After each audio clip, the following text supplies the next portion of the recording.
주문, 피청구인 대통령 윤석열을 파면한다. 눈물 섞인 환호성이 5.18 광장을 메웠습니다. 너무 좋아요, 너무 좋아. 저 많이 울었어요. 122일간의 기다림이었습니다. 이 정도 시간이 걸릴 거라곤 누구도 예상하지 못했습니다. 재판관의 한마디 한마디를 마음 졸이며 듣던 시민들은 대통령을 파면한다는 선고에 서로를 끌어안고 눈물을 흘렸습니다. 우리 국민들이 밤중에 나와서 그 저항한 시간을 안 버려줬으면 어떤 일이 일어났을까 끔찍해요. 근데 우리가 이겨냈습니다. 학생들도 민주주의가 시민의 힘으로 회복되는 순간을 실시간으로 지켜봤습니다. 저희 광주 민주화를 위해 힘써주신 분들이 이렇게 민주화를 지키신 만큼 당연한 결과라고 생각을 하고요. 12.3 비상계엄 뒤 광주 시민들은 45년 전 무장한 계엄군의 모습이 자꾸 떠올라 밤잠을 설쳐야 했습니다. 그럼에도 민주주의를 다시 잃을까 그게 더 두려워 매일 거리로 뛰쳐나왔습니다. 너무 힘들었고요. 너무 힘들었어요. 벅차서 환호보다는 울음이 먼저 나왔고. 버팀목이 돼준 건 민주주의는 시민이 지켜낸다는 5월의 정신이었습니다. 12월 3일 때 계엄 터졌을 때 진짜 너무 화가 났습니다. 근데 5.18 정신으로 이겨낼 수 있다고 생각했기 때문에 지금 이겨낼 수 있다, 승리한 것 같다고 생각합니다. 그 5.18 정신으로 지금까지 45년 동안 우리가 살아왔던 이 역사가 헛됨이 없었다라고 저는 긍지와 자긍심을 갖습니다. 반드시 대통령을 파면시키겠다는 광주 시민들의 굳은 의지는 넉 달 만에 대통령 파면을 이끌어냈습니다. MBC 뉴스 천홍희입니다. 주문, 피청구인 대통령 윤석열을 파면한다. 집회 현장이 축제 장소로 변했습니다.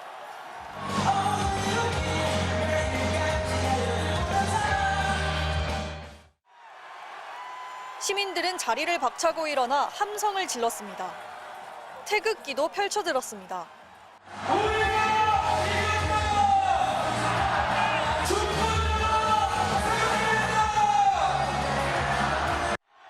웃음과 눈물이 뒤범벅된 채 서로를 부둥켜 안았습니다.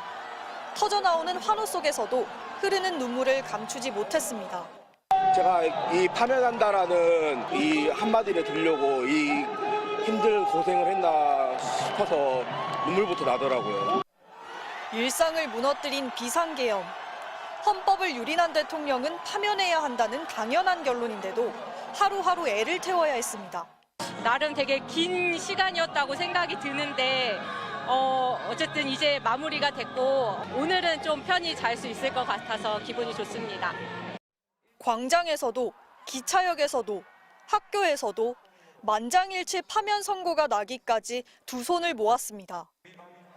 헌재가 경고성 계엄이라는 윤석열 대통령의 억지 주장을 반박하고 비상계엄 선포의 위헌성을 조목조목 지적할 때마다 탄성이 터졌습니다. 경고성 또는 호소형 계엄이라는 피청구인의 주장을 받아들일 수 없습니다. 그렇다면 이 사건 선고가 시작된 순간 머리가 하얘지더라고요. 윤석열의 궤변이 다 깨지는 거 보고 안심이 되더라고요. 결국 파면 선고되니까 눈물이 나더라고요. TV 앞에 모여 앉아 파면 선고를 지켜본 시민들도 이제서야 한숨 돌렸다며 내란 수사를 철저히 하라고 촉구했습니다. 당연한 거죠. 인용이 돼가지고 국민들이 편하게 살아야 할 거 아니에요. 이 나라가 다 한국에서 갈라져가고 이게 뭐야. 이제 역사 속에서 계엄이라는 단어가 우리가 겪은 게 마지막이어야 하고요. 이제 재지은자들은 다 감옥으로 가고 시민들은 다 일상으로 돌아가는 날이 됐으면 좋겠습니다. 어제도 시민들은 헌재 앞에서 은박담요를 깔고 밤을 지새웠습니다. 윤 대통령이 파면된 오늘을 시민들은 함께한 민주주의가 승리한 날로 기억했습니다. MBC 뉴스 정한솔입니다. 대구 시민들은 조금 전 7시부터 이곳 공평내 거리로 모여들고 있습니다. 이곳에선 대체로 헌법재판소의 파면 결정을 반기는 시민들의 열기가 하나둘 더해지고 있고요. 곳곳에서 국민이 민주주의가 승리했다는 구호를 외치며 환호하고 있습니다. 시민들 목소리 직접 들어보시죠. 안도감도 들었고 아 내가 틀리지 않았구나 이 생각이 좀 들어서 눈물이 좀 많이 났던 것 같아요. 8대 0으로 깔끔하게 인용이 되었잖아요. 그래서 정말 다행이다 이렇게 생각이 들어요. 대구에서는 대통령 탄핵 찬성 집회가 오늘로 26번째 열렸는데요. 집회에 참여했던 시민들은 민주주의를 지키기 위해 지금껏 거리로 나섰던 것에 자랑스러워했습니다. 앞으로 우리나라에서 절대로 민주주의를 훼손하는 어떤 권력자의 어떤 행태가 반복되지 않을 거라고 생각합니다. 대구의 시민단체들도 잇따라 성명을 냈는데요. 파면은 끝이 아닌 시작이라며 내란 세력을 제대로 수사해 처벌해야 한다고 강조했습니다. 대구의 대통령 탄핵 찬성 측 집회는 오늘을 끝으로 막을 내릴 예정입니다. 보수의 심장이라 불리는 대구는 3년 전 대선에서 윤석열 전 대통령에게 득표율 75%를 안겨준 지역인데요. 한편에서는 충격에 빠진 모습도 보였습니다. 원자 폭탄 맞는 기분이에요. 그 살 맛이 없을 정도로. 파면 결정에 눈물을 흘리거나 한숨을 쉬는 사람들도 많았습니다. 이 결과가 이래 나온 게 너무 허무하고 앞으로 이 나라가 어찌 되는지 누가 대통령이 나설 건지 그것도 걱정이고요. 경찰은 집회 현장 등에서 만일의 돌발 상황이 벌어질 것을 우려해 이곳 현장과 법원, 시도 당사 등에 경찰 병력을 배치해 대비하고 있습니다. 지금까지 대구 공평내거리에서 MBC 뉴스 변예주입니다. 저는 지금 부산 서면거리에 나와 있습니다.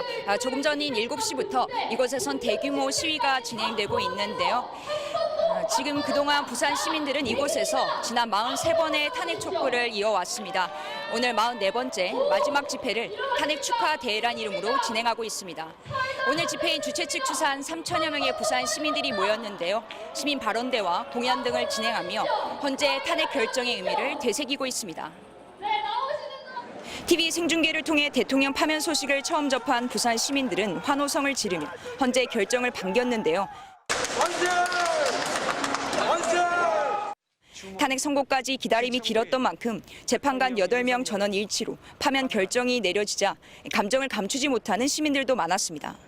정말 하늘로 날아온 기분이고 헌법재판관님들이 그 설명할 때 하나하나가 정말 현실에 맞고 또 파면 결정으로 내란 사태가 끝난 것이 아니라 망가진 나라와 일상이 빨리 정상으로 돌아가야 한다고 말했습니다. 일단 수장이 빨리 뽑혀야죠. 그래야지 뭔가 미국이랑도 지금 이제 관세도 25% 나왔으니까 거기에 이제 맞춰서 부산의 시민단체들도 선고 직후 기자회견을 열고 이번 탄핵의 의미를 국민의 승리라고 규정했습니다. 내란 속에 파면했다. 국민이 승리했다.